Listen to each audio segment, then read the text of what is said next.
Dober dan, lepo pozdravljeni na predstavitvi obsežnih dveh delov monografije Slovenska Istra 1 in 2, ki jo je v preteklih letih izdala Slovenska Matica.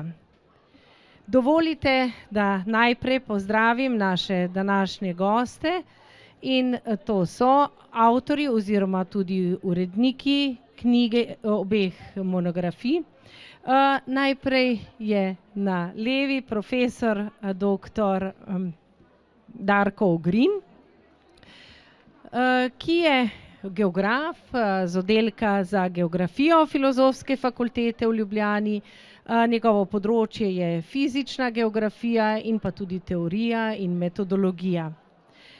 Prav tako je z nami sourednik drugega dela knjige, dvojni doktor, profesor Mitja Guštin, arheolog, zaslužni profesor Univerze na Primorskem, tudi častni doktor Univerze v Innsbrucku, ki se ukvarja z arheološkimi tematikami, z vprašanjem keltskih plemen, tako na ozemlju Slovenije in tudi Balkana.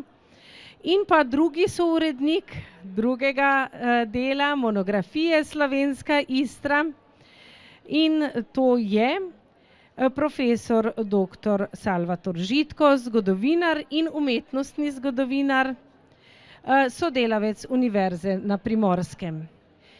Danes smo to naše srečanje naslovili predvsem kot vprašanje, ali se Slovenska Istra, torej geografsko ime, ime neke regije, ki ga s to monografijo poskušamo uveljavljati, ali se seveda ga zapisovati z veliko ali z malo začetnico. Zato so bile najavljene tudi sodelavke oziroma ZRC SAZU, ki se z jezikovnega vidika ukvarjajo s tem vprašanjem.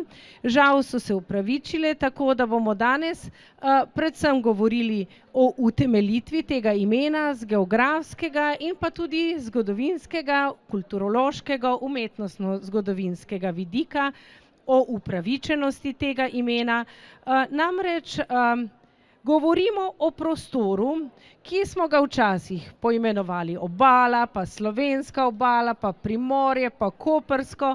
Skratka, kdo sploh pravzaprav ve, kako imenovati ta predel, ki od kraškega roba proti seveda značilnim mestom, ki ob obali ležijo, in pa seveda ta obalni pas. In profesor dr. Darko Ogrin nam je poskušal v Slovenski Istri 1 nekoliko razrešiti vse te dileme. Poudariti moram na samem začetku morda še to, da je Slovenska Matica, ki je bila ustanovljena pred 160 leti, kar že nekajkrat poskušala reševati vprašanja zgodovinskega poimenovanja. Tako je morda, veste, Simon Rutar tudi izdal knjigo o Beneški Sloveniji in tako pred 100 leti približno upravičeno utemeljil novo poimenovanje za to področje. No, enako pa poskušamo seveda dati oziroma odgovarjati na vprašanje o poimenovanju te regije, o kateri sem govorila danes, in to je poimenovanje Slovenska Istra. Pa bi kar prosila profesorja dr. Darka Ogrina, ki je v poglavju o geografskih potezah govoril tudi o poimenovanju pokrajine, ki jo vi označujete geografsko med Slavnikom in Čičarijo ter obalo Tržaškega zaliva. Pa bi prosila, da nam na kratko ali pa tudi seveda utemeljeno pojasnite, zakaj ta odločitev za Slovensko Istro in kakšni so seveda razlogi, da bi bilo tako ime upravičeno tudi morda standardizirati in uporabljati nekako na vseh nivojih našega družbenega in seveda tudi jezikovnega življenja. Hvala lepa.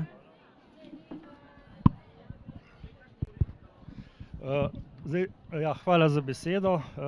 Najprej nekaj izhodišč.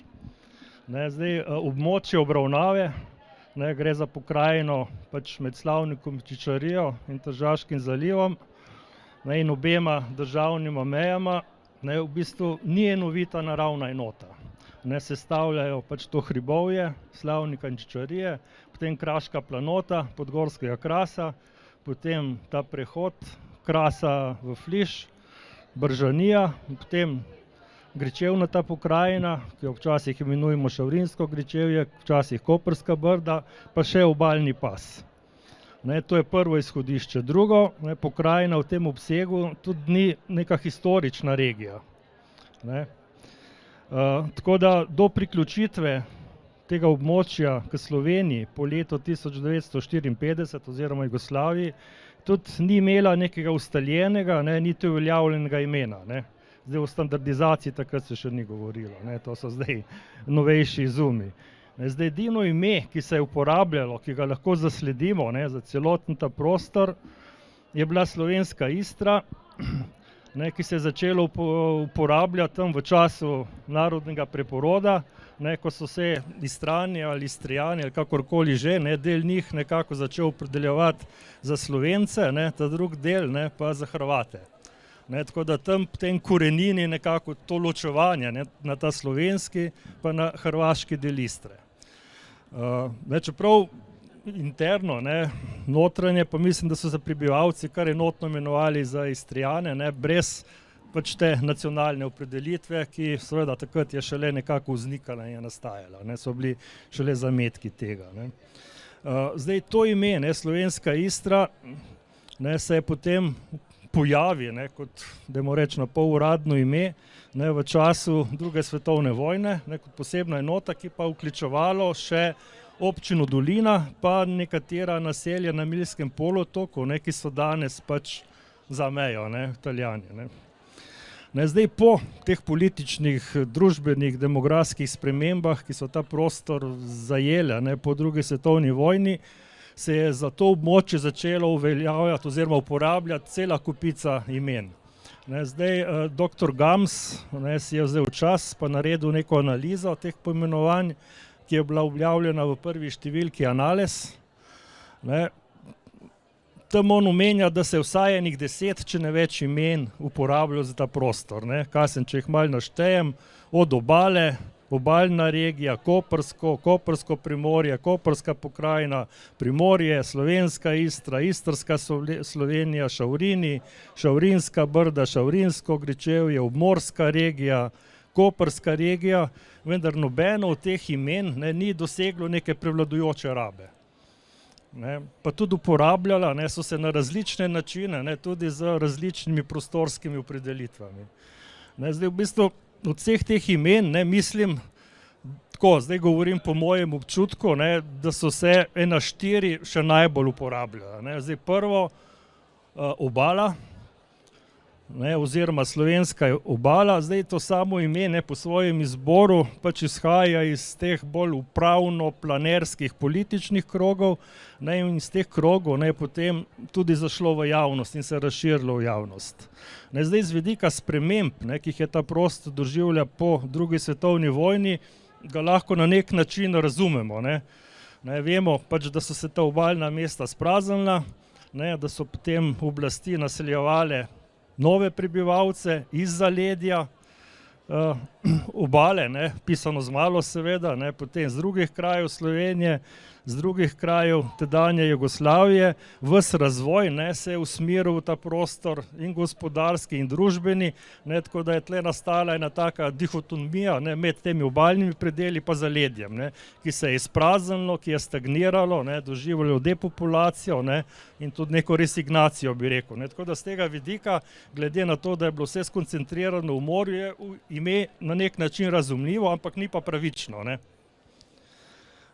To je najmanj, kar lahko rečem. Ne. Zdaj, po drugi strani je tudi to ime malo indiferentno, ne, ki nič ne pove, ne, čigava je ta obala, nekakšna je, ne, ampak samo obala, pisano z veliko. Ne.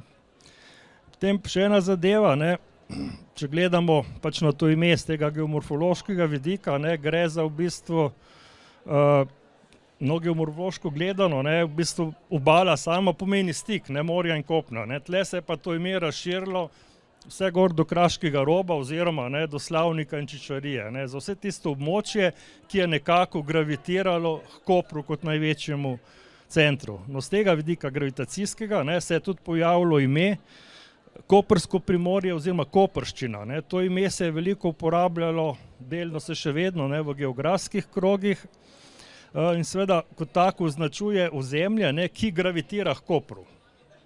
Zdaj, če tle izpostavljamo Koper s tem imenom, potem seveda zanemarimo Izolo, pa Piran, zdaj bi lahko rekli še Ankaran, ki tudi imajo določeno centralnost. Tako da z vidika teh ostalih obalnih centrov tudi ni na nek način pravičeno in upravičeno. Razen tega se je v geografiji s Koprskim primorjem predvsem označeval ta flišni in obalni del, ne pa kraške planote. Tako da to ime potem ne zajema tega celotnega teritorija, ki gravitira k Kopru. Potem drugo ime, Primorje oziroma Slovensko primorje, tudi ni najbolj ustrezno, ker s tem imenom razumemo vse tiste pokrajine, ki so nekako odprte k morju, in se čuti, oziroma k Sredozemlju v tem primeru, in se čuti in naravne in družbene vplive tega prostora, v podnebju, v rastlinstvu, v kulturni izrabi, v načinu življenja in tako naprej. Seveda, z tega vidika potem Primorje oziroma Slovensko primorje seže veliko dlje, vsaj tam do visokega Kraškega roba, do teh visokih dinarskih planot oziroma po dolini Soče, bi lahko rekli, pač vse v osrčju Alp.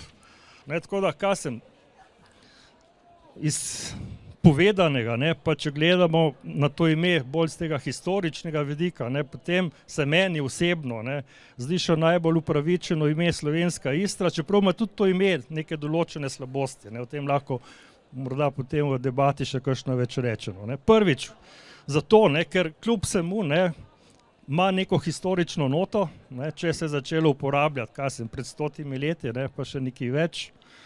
Potem drugo, sovpada dejansko za naravno geografsko mejo Istre, ki poteka po Čičariji, Slavniškem pogorju, potem na Glinščico in v Milski zaliv, pa konec koncev se teritorij s tem imenom tudi nekako ujema s to prevladujočo istrsko oziroma istrijansko lokalno identiteto prebivalstva, za katero moramo reči, da se v zadnjem času, v zadnjih 10-15 letih nekako krepi in to identiteto ne gojijo samo avtohtoni prebivalci, ampak tudi potomci pač priseljencev.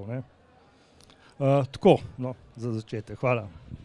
Hvala lepa za to uvodno obrazložitev, zakaj tema dvema zvezkoma naslov Slovenska Istra.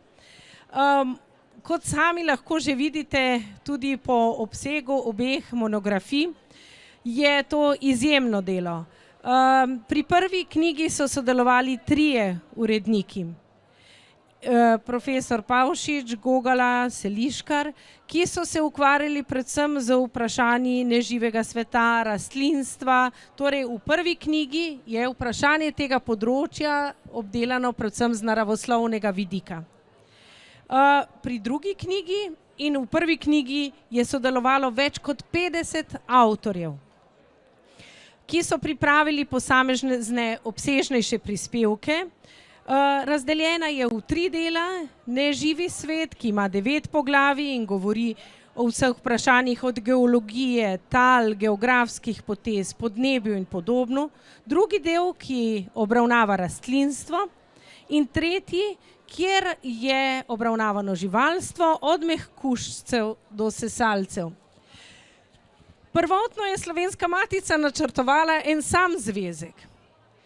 Kako zelo bogato pa je to področje, pa se je izkazalo potem, ko smo to raziskovanje te regije začeli in je gradivo naraščalo in naraščalo.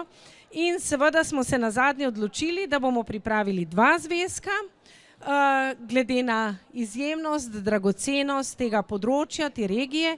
In tako je v prvem zvezku, kot sem že omenila, predvsem obravnavano naravoslovje in v drugem vprašanje zgodovine in družbe. 2 urednika drugega dela slovenske Istre, oba sta danes z nami. Tudi pri tej knjigi je sodelovalo več kot 30 avtorjev, tako da si lahko samo predstavljamo, kako izjemno delo koordinacije sta oba urednika opravila. Tudi ta del je razdeljen, tudi ta zvezek je razdeljen v več razdelkov. Najprej sledijo zgodovinska poglavja o tej regiji, kjer je izredno obsežne prispevke pripravil dr. Salvator Žitko. Potem je drugi razdelek, kjer je 5 poglavij, posvečeni so tudi deloma, je veliko pozornosti posvečeno tudi italijanski skupnosti, ki je vedno seveda sooblikovala ta prostor, tudi istrski literaturi.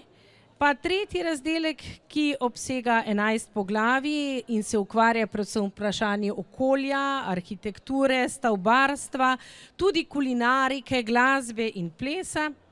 In četrti, kjer govori predvsem o tem, kako to pokrajino definira morska krajina, ta prostor morja, ki je v bližini.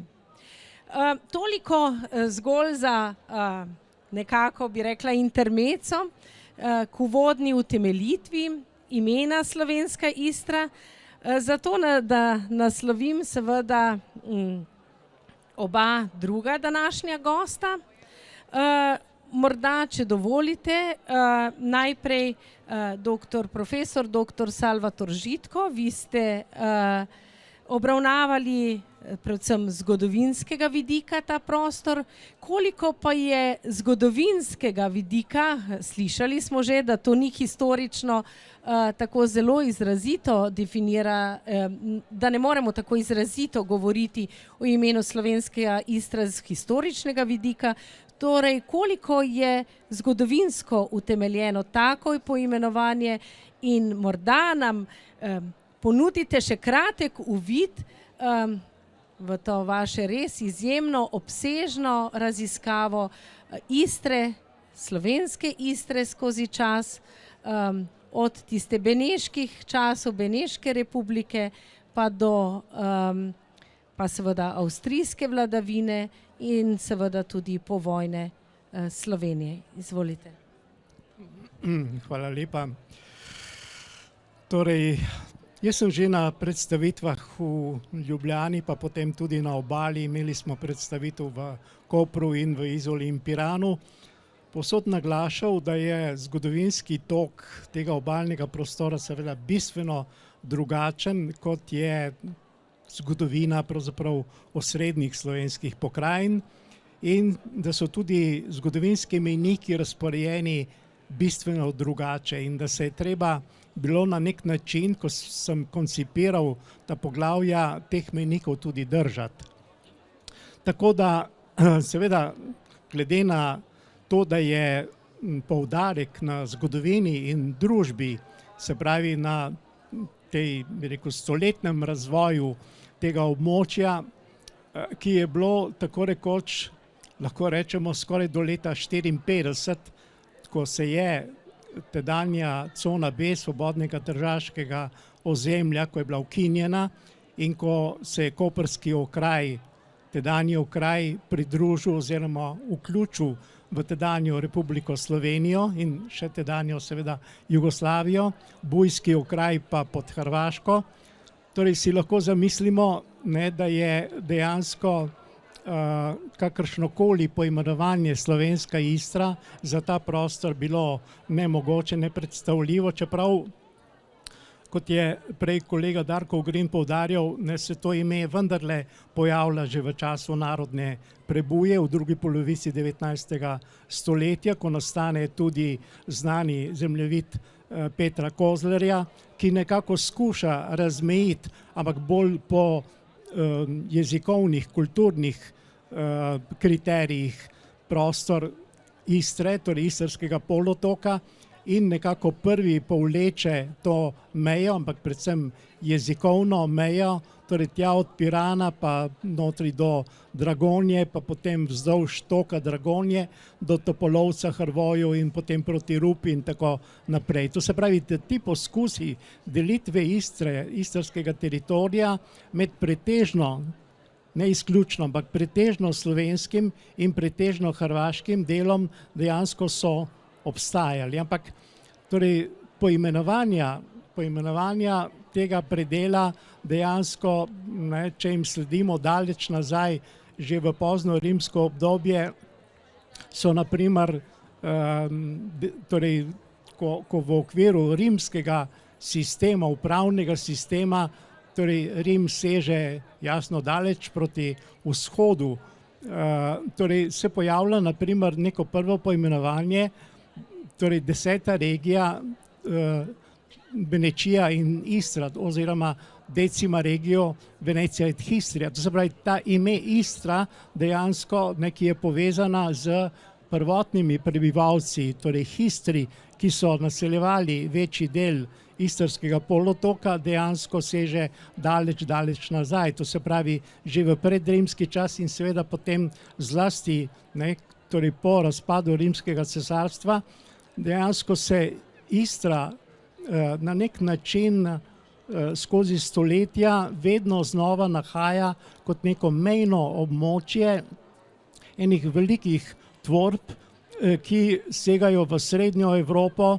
naprimer že Italsko kraljestvo, pa potem v času Frankovskega cesarstva nedvomno tvori neko območje, torej, ki ga po eni strani, torej, kjer se oblikuje romanski živelj v obalnih mestecih, ki začnejo nastajati tam nekje v času pozne antike, pa potem v zgodnjem srednjem veku, in pa seveda z slovansko kolonizacijo, ki jo Franki zlasti pospešijo, nastane potem ta tipična dihotomija, kot rečemo, med romanskimi mesti in slovanskim zaledjem. Ampak kakorkoli to na nek način, na neko ime, torej same pokrajine, ni vplivalo zelo dolgo.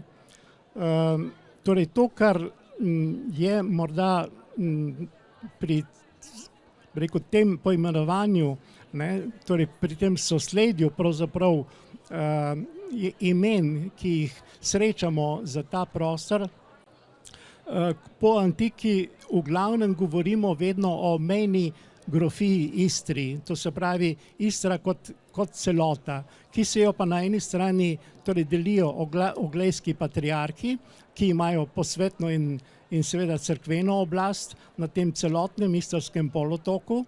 Enkrat je središče v Pulju, drugič je potem v Kopru, ki ga imenujejo Caput Histrije kot najbolj pomembno mesto. Po drugi strani seveda pa se začne že sistematičen prodor Beneške republike oziroma Serenissime, ki je za ta prostor zainteresirana predvsem zaradi naravnih bogastev in seveda zaradi strateške lege, kajti mesteca, ki so posejana ob obali, od severa proti zahodu in jugu, torej so izjemnega pomena za torej beneško trgovino, torej za pomorski razvoj. Skratka, nedvomno je tu interes torej sosednjih velikih sil, da zavladajo temu prostoru, nedvomno vedno prisoten. Ampak ravno z beneškim obdobjem na nek način srečamo prvikrat tudi neko značilno poimenovanje, ki potem ostaja kar nekje do časa moderne dobe, torej do propada Beneške republike 1797. To se pravi, tisti večji del Istre, ki so ga Benetke zasedle od Milj preko vseh mestec na severnem in zahodnem robu, pa potem tja dol do juga, do Premanture, torej ta del, osrednji zahodni del, je poimenovan Beneška Istra oziroma Listria Veneta, kot ga srečamo v številnih virih, v literaturi. No in edino osrčje ostane pod dominacijo najprej goriških grofov, potem pa Habsburžanov, ki podedujejo to posest. No in tako da praktično, veste, je Istra razdeljena ne, do 19. stoletja praktično, torej v to zahodno sfero Beneške republike in pa osrčje pod Habsburžani. No in z propadom Beneške republike dejansko je te delitve, nenaravne delitve na nek način konec. Namreč, veste, moramo se zavedati, da je med obema sferama, torej meja, ki je dolga več kot 200 kilometrov in nenaravno deli Istrski polotok pravzaprav v ta osrednji del, to se pravi, da praktično ta predel ni imel nekih neposrednih stikov z pristaniškimi mesteci ob obali, torej ta zahodni del seveda pa je bil brez zaledja, brez pravega zaledja.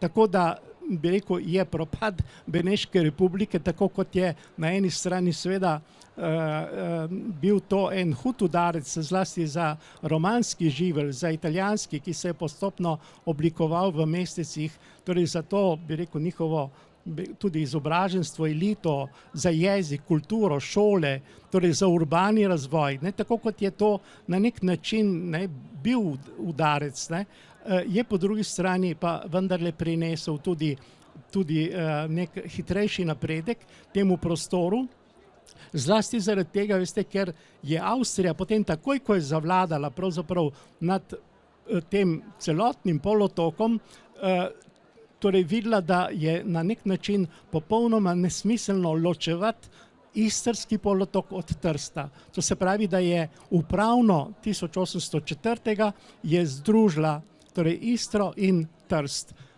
v svojem torej relativno kratkem obdobju francoske dominacije od 1806. do 1813. je pa Napoleon potegnil potem še eno dobro potezo. On je, bi rekel, združil oziroma vključil pazinsko grofijo v ostale predele.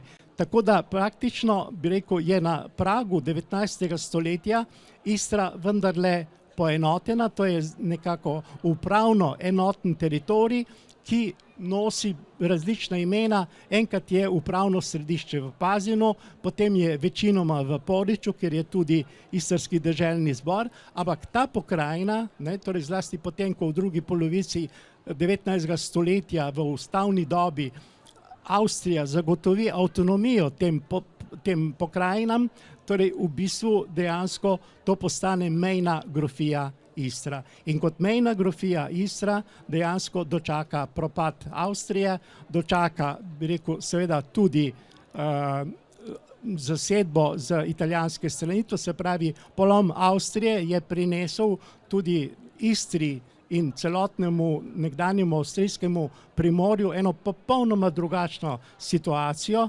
seveda, ki je pa pomenila v nadaljnjem toku zgodovine, bi rekel, tudi izgubo ali pa, bi rekel, eno spremembo, radikalno spremembo identitete tega prostora. To se pravi, torej, ko Italija za Rapalsko pogodbo leta 20, torej potegne, se pravi, neko črto, ki skoraj četrtino slovenskega nacionalnega telesa oddvoji in ga priključi kraljevini Italiji, vključno seveda z celotno Istro, je tendenca pač ta, da se zlasti pod fašizmom začenja potem spreminjati tudi, bi rekel, celotna podoba, se pravi ne samo zvon, ampak tudi poimenovanje, to se pravi vse, kar je na nek način spominjalo na slovansko oziroma slovensko in hrvaško identiteto,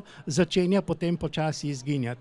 Zanimivo, poglejte, da Italija tega območja ne imenuje Istra več. Istra izgine z imenika, ampak je večji del Istre v času med obema vojnama poimenovan Provincia di Pola.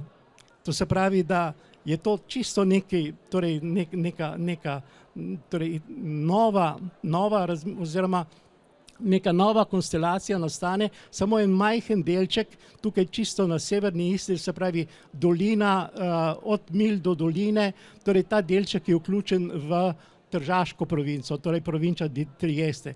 Se pravi, da dejansko taka situacija potem ostane praktično do propada fašizma oziroma do 8. septembra leta 1943, torej ko je v bistvu italijanske dominacije na nek način konec. Definitivno se potem zaključi leta 1945, ko izgine še ta tvorba, torej Adriatiški Küstenland oziroma Jadransko primorje, ki seveda nastane kot neka umetna strateška tvorba, torej Tretjega rajha. Torej v bistvu vidite, praktično je do leta 1945 situacija za Istro, bi rekel, torej ta tok teče popolnoma drugače kot, bi rekel, zgodovinski razvoj ostalih predelov.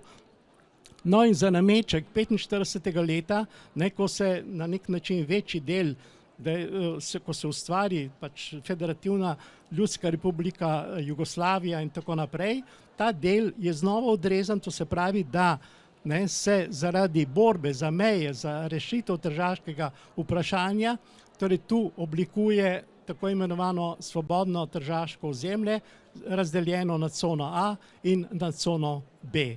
No in ta borba potem traja dejansko 14 let, se pravi do leta 1954, do londonskega memoranduma, ko vendarle se doseže nek kompromis in praktično, torej se, kot sem uvodoma že omenjal, koprski okraj vključi v Slovenijo, bujski okraj se vključi v Hrvaško.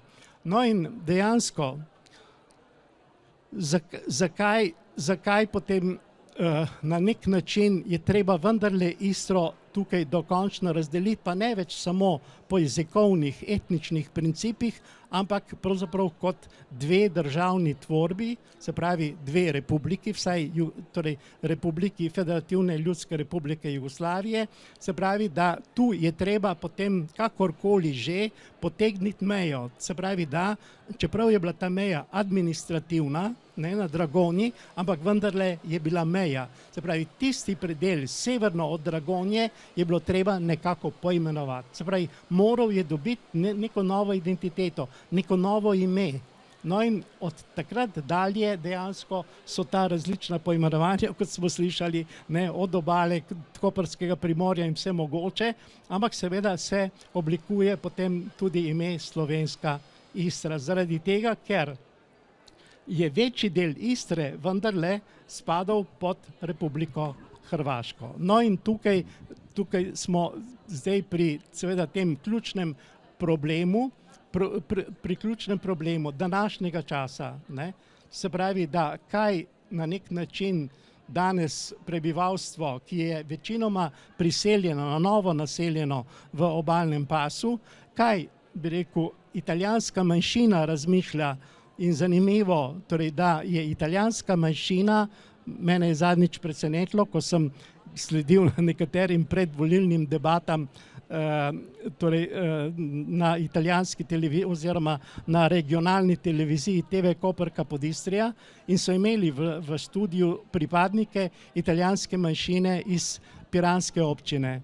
Ne boste verjeli, bolj ali manj vsi ali pa vsi so bili proti poimenovanju Slovenska Istra. Češ, so rekli, Istra nikoli ni bila slovenska, nikoli ni bila hrvaška, torej želimo, da ostane ime Istra. Ampak seveda tukaj dejansko je treba vendarle stvari razumeti oziroma postaviti v nek zgodovinski kontekst. Torej tukaj bom mogoče v nadaljevanju, da neham, torej vendarle skušal utemeljiti, kdaj in zakaj je morala nastati. Nastala je dejansko leta 1943-1944 so padle odločitve, ampak ne zaradi torej Italije. Seveda, torej ključni moment v zgodovini tega predela je 8. september 1943, ko je torej fašizem oziroma ko je Italija kapitulirala, ko je Italija ta prostor izgubila in seveda, ko je dejansko hrvaški ZAVNOH takrat razglasil priključitev Istre k Hrvaški, torej vrhovni plenum slovenski pa priključitev Slovenskega primorja k Sloveniji. Hvala. tu je nastal ključen problem. Hvala za to zelo izčrpno ponazoritev problema. Seveda že iz tega kratkega oziroma bomo rekli srednje dolgega povzetka zgodovine te regije oziroma tega prostora lahko vidimo, kako je se neprestano bila izpostavljena spremembam in seveda to je po eni strani bogatilo, po drugi strani morda tudi siromašilo. Gotovo največ o tem ve dvojni doktor, profesor Mitja Guštin, ki ima celovit talog od prvih, bi rekla, arheoloških najdb na tem prostoru, pa seveda do izrazito tem kulturnih, tudi univerzitetne, vprašanja šolstva, vprašanja razvoja kulture.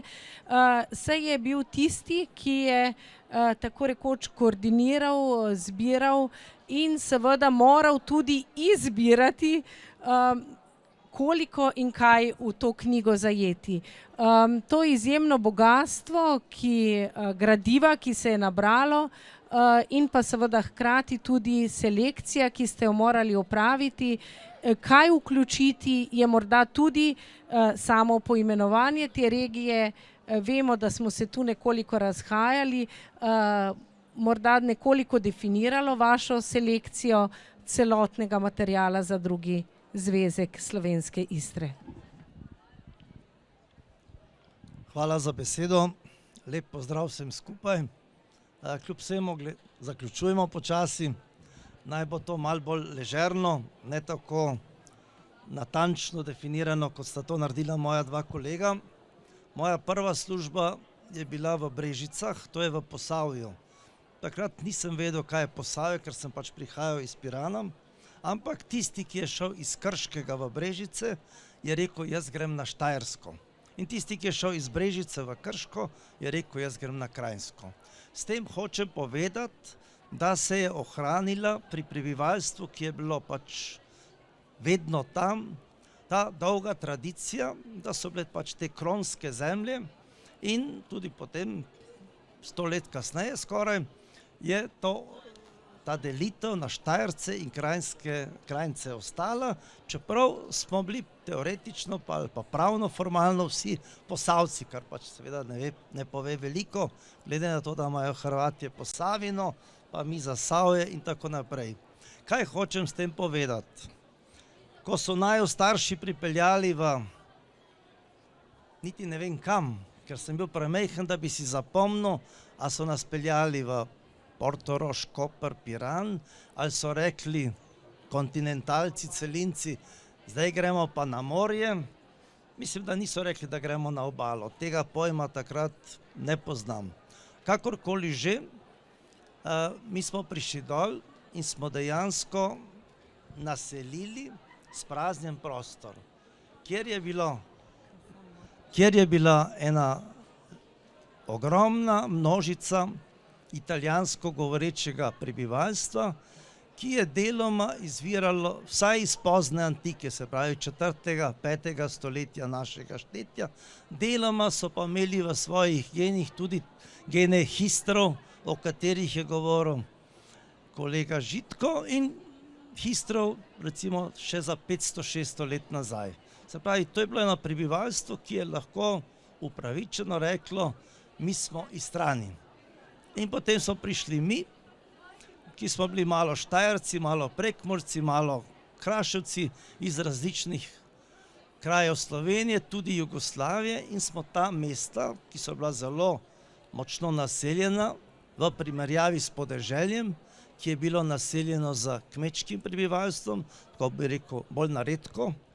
Ta kraji so še danes majhni, se pravi eno razmerje med italijansko govorečim in istransko, slovensko govorečim prebivalstvom je bilo zelo veliko, ki se je pa seveda v trenutku našega prihoda in vpisa v prvi razred, mojega vpisa v prvi razred leta 1954 v Portorožu, popolnoma spremenilo. Število tistih, ki so lahko rekli, mi smo Istrani iz 2500 let nazaj, se je seveda zmanjšalo na nekaj tisoč ali pa še manj. Število teh, ki smo prišli in smo upravičeno rekli, mi smo pa Slovenci, ker smo pač prišli iz Štajerske, Gorenjske in drugod, se je pa seveda veliko povečalo. Zdaj, starši so bili še zmeraj Mariborčani pa Novomeščani, kakorkoli so vzeli na prvi dan službe v novem kraju. Otroci smo počasi pravzaprav privzemali ta kraj z tem skupnim šolanjem. Malo kasneje se je potem začel tudi učenje italijanščine v prvem razredu osnovne šole, ampak to sem jaz že zamudil, da bi se malo nekako ohranila ta identiteta kraja, ki je pač nosil to večtisočletno zgodovino. No in nekako seveda italijanska skupnost se trudi ohraniti spomin na to. In v tej knjigi je profesor Salvator Žitko pravzaprav to napisal. Vso to zgodovino, pa jaz sem napisal arheologijo, se pravi skupaj prvih 5000 let do leta 54, ki je, če hočemo, bi bilo čisto prav, da sva jo napisala v italijanščini, ker je to zgodovina italijanske skupnosti, njihovih prednikov. In ostali del, po letu 54, je slovenska zgodovina. To je zgodovina tistih, ki se spomnite Tomosa, mehanotehnike, tisočev in tisočev uspešnih delavcev, Luke Koper, vseh teh srednjih in visokih šol, ki so se ustanovile, slovenskih pomorščakov. Ta zgodovina od 54 se mora pisati v slovenščini, ampak ker je ta knjiga namenjena Slovencem, je seveda cela v slovenščini. Jaz mislim, da bo to kar v redu. Če pa kakšno vprašanje iz moje mladosti, sem na voljo.